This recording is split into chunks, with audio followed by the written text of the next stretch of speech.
Hello friends, मैं अंकिता तिवारी। जैसा कि हम सभी जानते हैं कि हम इतिहास में सभी महत्वपूर्ण विषयों को एक सीरीज की तरह पढ़ते आ रहे हैं। जैसे कि हमने पिछली 2 वीडियोस में पढ़ा गुप्त साम्राज्य के बारे में। उसमें हमने पढ़ा था कि आखिर गुप्त साम्राज्य क्या था, गुप्त साम्राज्य पर शासन करने वाले शासक और उनके साम्राज्य विस्तार तथा गुप्त युग में सांस्कृतिक विकास के बारे में। आज इस वीडियो में हम एक बहुत ही महत्वपूर्ण विषय वर्धन साम्राज्य के बारे में पढ़ेंगे। वर्धन साम्राज्य पर 3 शासकों ने शासन किया था, जिसमें सबसे पहले हैं प्रभाकर वर्धन, फिर राज्यवर्धन तथा हर्षवर्धन। हर्षवर्धन को इस साम्राज्य का सबसे महत्वपूर्ण और सबसे शक्तिशाली शासक माना जाता था। अब हम देखेंगे कि आखिर वर्धन साम्राज्य का जो उदय है वह गुप्त साम्राज्य के पतन के बाद किन परिस्थितियों में तथा कैसे हुआ था। गुप्त साम्राज्य जो था वो एक बहुत ही शक्तिशाली और समृद्धशाली साम्राज्य था, उत्तरी भारत पर शासन करने वाला। और इस साम्राज्य ने लगभग उत्तर भारत पर 160 वर्षों तक शासन किया था तथा हूणों के आक्रमण के पश्चात गुप्त साम्राज्य धीरे धीरे कमजोर होने लगा था। उसके बाद अनेक छोटे छोटे राज्यों तथा वंश का उदय होने लगा था, जिसमें से मौखरी वंश, मैत्रेयक वंश, चंद्रशासक वंश तथा पुष्यभूति वंश थे। पुष्यभूति वंश के संस्थापक पुष्यभूति को माना जाता था और ये हमारे आज के वर्तमान में हरियाणा जहाँ स्थित है वहाँ पर थानेश्वर में ये वंश की स्थापना हुई थी और इस वंश को वर्धन वंश भी कहा जाता है, जिसके के बारे में आज हम पढ़ेंगे। तो ये सब जो बातें हैं छोटी छोटी, ये ध्यान देने योग्य होती हैं। अगर आपसे पेपर में कभी किसी प्रश्न में पूछ लिया जाए कि वर्धन वंश का एक अन्य नाम भी बताइए तथा इसके संस्थापक के बारे में बताइए, तो आप लोग बता सकते हैं। गुप्त साम्राज्य के पतन के साथ ही अनेक स्वतंत्र राज्यों का उदय हुआ। इन राज्यों में वर्धन वंश के थानेश्वर राज्य के शासकों का वर्णन मधुवन प्रशस्ति में प्राप्त होता है।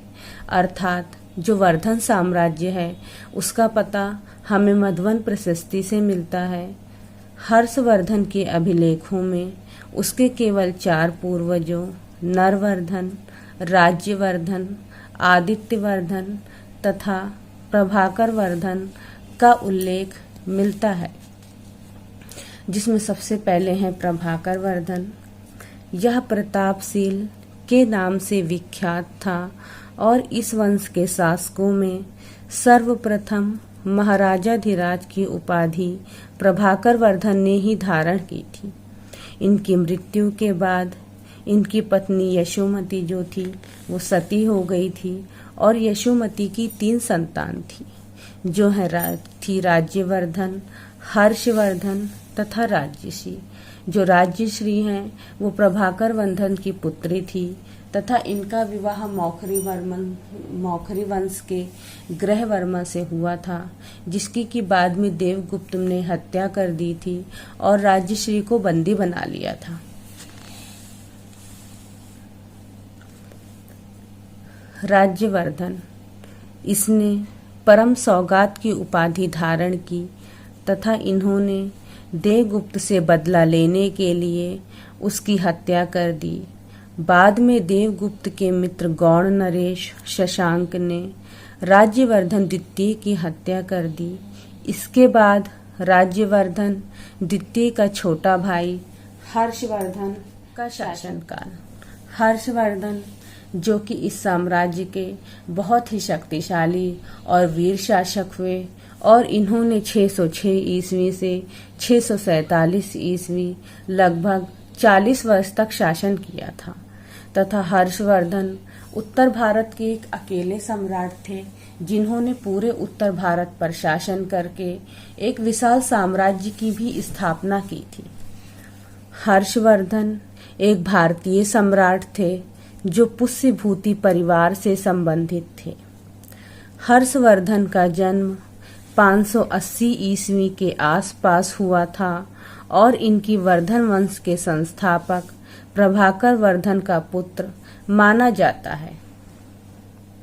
जब हर्षवर्धन ने गद्दी संभाली उस समय इनकी उम्र मात्र 16 वर्ष थी और राजगद्दी पर बैठने के बाद हर्षवर्धन ने थानेसर और कन्नौज के 2 राज्यों का विलय कर दिया और अपनी राजधानी को कन्नौज में स्थानांतरित कर दिया। अब आप खुद देखिए कि जब हर्षवर्धन ने गद्दी संभाली थी उस समय इनकी उम्र मात्र 16 वर्ष थी, अर्थात इन्होंने कितनी छोटी उम्र में जो है वो शासन की सत्ता संभाल ली थी।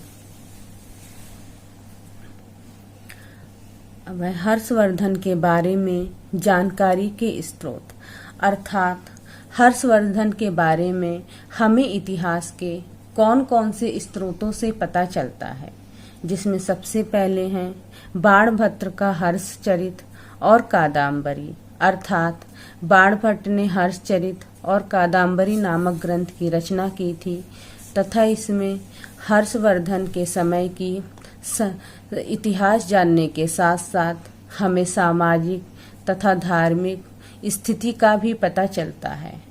फिर हेन सांग का यात्रा विवरण, जिनकी की रचना है CU की, इससे भी हमें हर्षवर्धन के इतिहास को जानने में बहुत मदद मिलती है तथा जो हेन सांग थे वह 20 वर्ष में बौद्ध भिक्षु भी बन गए थे।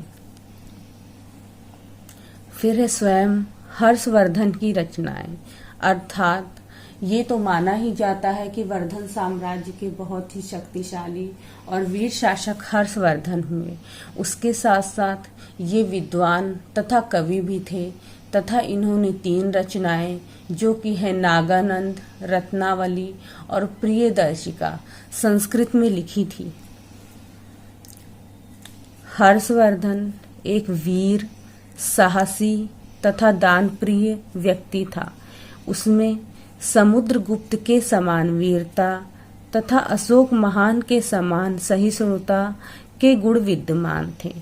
समुद्रगुप्त जो कि गुप्त वंश के शासक माने जाते हैं और अशोक जो कि मौर्य वंश के शासक माने जाते हैं, और ये दोनों ही बहुत वीर और साहसी थे। इनकी तुलना हर्षवर्धन से की जाती है। हर्षवर्धन को शिलादित्य के नाम से भी जाना जाता है। यह हर्षवर्धन की उपाधि। हर्षवर्धन एक विद्वान व्यक्ति था। उसने प्रियदर्शिका, नागानंद या नंदिन तथा रत्नावली नाटक 3 संस्कृत ग्रंथों की रचना की थी, जैसे कि मैंने अभी आपको पीछे भी बताया था। और हर्षवर्धन के दरबार में बाणभट्ट, मयूर, दिवाकर, हरिदत्त एवं जयसेन जैसे विद्वान विराजते थे। हेन सांग को यात्रियों में राजकुमार, नीति का पंडित और शाक्य मुनि आदि नामों से भी जाना जाता है। हेन सांग के सम्मान में हर्षवर्धन ने कन्नौज सभा का भी आयोजन किया था। चीनी यात्री हेन सांग ने नालंदा विश्वविद्यालय में भी अध्ययन किया था। हर्षवर्धन के काल में नालंदा विश्वविद्यालय का कुलपति शीलभद्र था। माना जाता है कि हर्षवर्धन के काल में जो नालंदा विश्वविद्यालय था वह अपने चरमोत्कर्ष पर था। हर्षवर्धन की विजय तथा साम्राज्य विस्तार कि आखिर हर्षवर्धन ने कौन कौन सी विजय प्राप्त की थी और उनका साम्राज्य विस्तार कहां से कहां तक था। हर्ष ने एक विशाल साम्राज्य की स्थापना की थी। इसका साम्राज्य पूर्व में पश्चिमी बंगाल, मगध, उड़ीसा तथा गंजाम तक, उत्तर में हिमालय तथा दक्षिण में नर्मदा तक विस्तृत था। पश्चिमी पंजाब, सिंध, कश्मीर, कामरूप, गुजरात, सौराष्ट्र, राजपूताना तथा दक्षिण भारत के कुछ प्रदेश उसके साम्राज्य में सम्मिलित की विजय, जिसमें सबसे पहले है बल्लभी की विजय, अर्थात हर्षवर्धन की जो विजय थी वह सबसे पहले बल्लभी के शासक ध्रुवसेन के विरुद्ध थी, जिसपे कि हर्षवर्धन ने आक्रमण कर दिया था। उसके बाद ध्रुवसेन ने गुज्जर नरेश के यहाँ पर शरण ली थी तथा गुज्जर की नरेश की सहायता से ध्रुवसेन ने कुछ समय के पश्चात अपने राज्य पर फिर से शासन कर लिया था तथा हर्षवर्धन ने अपनी पुत्री का विवाह ध्रुवसेन से करके इससे मैत्री संबंध स्थापित कर लिए थे। उसके बाद है गौड़ की विजय, अर्थात हर्षवर्धन ने अपने भाई और अपनी बहन राज्यश्री जिसकी की का विवाह ग्रहवर्मा के मौखरी वंश के शासक से कर दिया था और उनकी देवगुप्त द्वारा हत्या कर दी गई थी।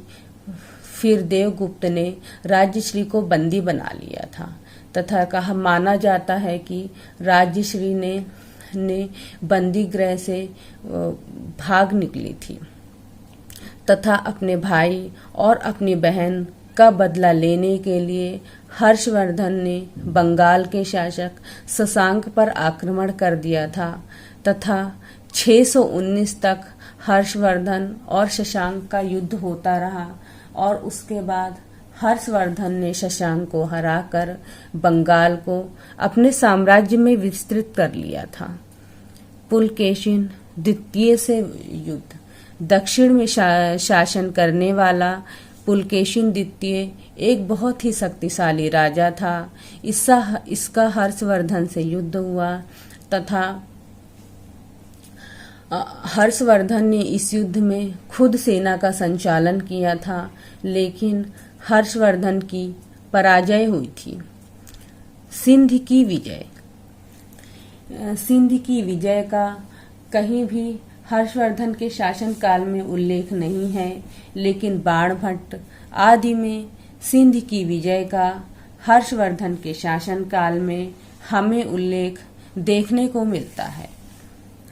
अन्य विजय, हर्षवर्धन के अन्य अभियान थे मालवा, सिंध व उड़ीसा के विरुद्ध थे।